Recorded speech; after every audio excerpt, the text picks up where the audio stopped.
Hello and welcome to Stage 5 of Giro d'Italia 2020, the 103rd edition of Corsa Rossa, getting set for the first stage in mainland Italy as we race from Mileto to Camigliatello Silano in the heel of the boot on a stage which is, to say the least, challenging and demanding.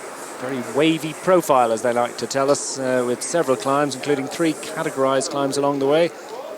The route briefly heads north and then travels across Calabria, following the winding, bumpy and undulating profile, eventually reaching the Ionian coast. And after taking in the Tirolio climb, the route then undulates continuously for approximately 70 kilometres across the Sila. Past Cosenza, the road starts to go up, heading for Vellico de Montesicuro. This climb, nearly 25 kilometres in length, has a 5.6% average gradient, peaks reaching 18%. Valerio Conti on the front of the main group now. We've got Thomas de Gendt behind on the front of the peloton, and clearly the pace being set by Lotto Soudal was by way of a springboard for the breakaway king. Thomas de Gendt is now the 3rd man on the road. Zardini has been picked up by de Gendt and by Einar Rubio, and very shortly de Gendt is going to make the junction with the 2 leaders, because Filippo Ganna has got back up to Hector Carretero, who's continuing to drive on the front. Ganna's attacking. Well, that's remarkable. Wants a steady tempo. The other riders looking around themselves, and de Gendt wants to see something else. Ganna's gone on the attack. This was not expected. Could we have a second stage victory? It was down to within a minute advantage, and Ganna is absolutely flying today. Remarkable stuff. And Thomas de Gendt and Einar Rubio are playing a dangerous game, or maybe they're just wilting after a huge effort made to get over to Filippo Ganna. His levels of endurance are remarkable. You know, he's got 200 Ks in his legs, and he's holding the peloton at bay whilst riders are being shed out the back. James Knox, great climber, lots of climbers in difficulty at the back of this group, and he's actually moving at the same speed, even slightly quicker than the peloton.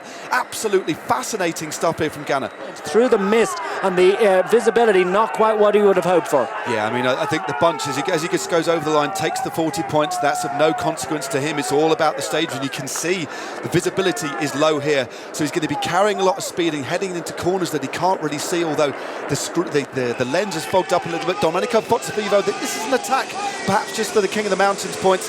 Jakob Fuglsang in his slipstream, closely followed by Vincenzo Nibali as well. And just look at this, I think it is in fact Vincenzo Nibali decided to go straight in front of Pozzovivo.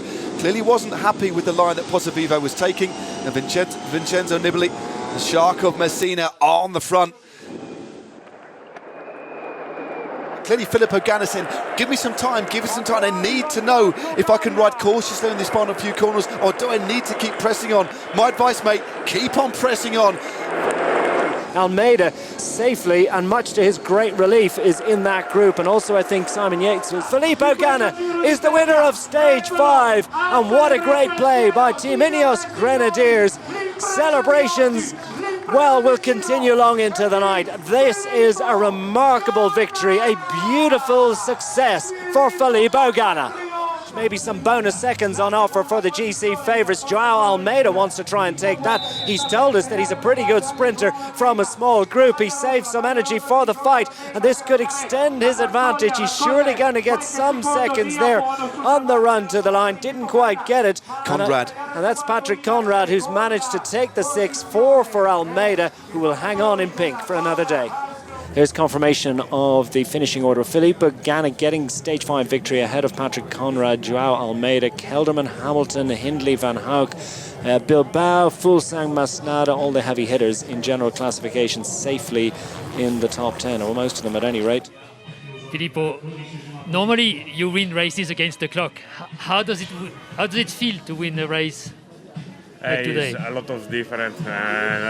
Yesterday I messaged with Geraint Thomas, and he say, "Oh, people go in the breakaway. You try, you can, you try win another stage." And today I try, and it's alright. This amazing victory for me and for the team. How come a big boy like you managed to climb? It's be different and be hard, because in the climb 82 kilos is not easy to put up, and at the finish I make a big chrono to the finish line.